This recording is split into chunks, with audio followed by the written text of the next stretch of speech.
आज हजारी प्रसाद द्विवेदी के एक मशहूर निबंध को समझते हैं जो एक बहुत ही अनोखी जैविक घटना पर है।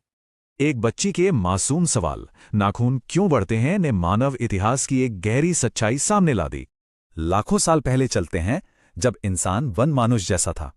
तब जिंदा बचने के लिए नाखून ही सबसे जरूरी थे। तब कोई औजार नहीं थे। शिकार करने और दुश्मनों से लड़ने के लिए नाखून ही उनके मुख्य हथियार थे।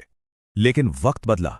प्राकृतिक नाखूनों से शुरू हुआ इंसानी सफर आज खतरनाक परमाणु बमों तक आ पहुंचा है।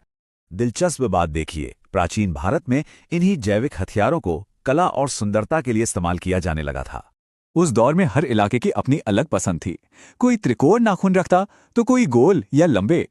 इन्हें मोम और लाल रंग के आलता से रगड़कर खूब चमकाया जाता था ताकि ये बेहद चिकने और आकर्षक दिखें। मगर आज विनाशकारी बम गिराने वाले विमानों ने उस प्राचीन सुंदरता को इतिहास के कीचड़ में धकेल दिया है। इंसान परमाणु बमों पर निर्भर है, जबकि हमारे पुराने प्राकृतिक हथियार यानी नाखून आज भी निर्लज्जता से बढ़ रहे हैं। यहीं पर इंडिपेंडेंस और स्वाधीनता का फर्क समझना जरूरी है। स्वाधीनता का मतलब है खुद पर अपना ही नियंत्रण रखना। खुद पर अपनी मर्जी से ये स्व या स्वयं का बंधन लगाना ही मानव संस्कृति की सबसे अनूठी विशेषता है। क्योंकि सच्ची मानवता कभी भी बिना मतलब के झगड़े, गलत आचरण या अंधे गुस्से को अपना आदर्श नहीं मानती। महाभारत में भी सत्य, अक्रोध और बिना द्वेष के रहने को ही इंसान का सच्चा सार्वभौमिक धर्म बताया गया है। असल में नाखूनों का बढ़ना सहजावृत्ति है। यह हमारी पुरानी जन्मजात जंगली और पाशविक प्रवृत्ति को दर्शाता है। सरल शब्दों में नाखूनों का बढ़ना पशुवृत्ति है, लेकिन उन्हें बार बार काटना एक सभ्य इंसान का अपना आत्मसंयम है।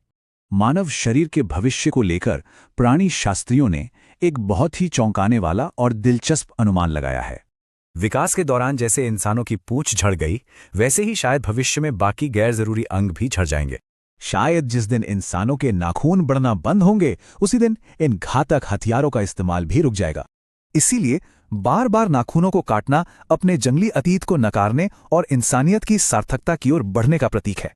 अंत में एक सवाल, क्या मानव सभ्यता कभी अपनी इस अंदरूनी पाश्विक प्रवृत्ति पर पूरी तरह जीत हासिल कर सकेगी?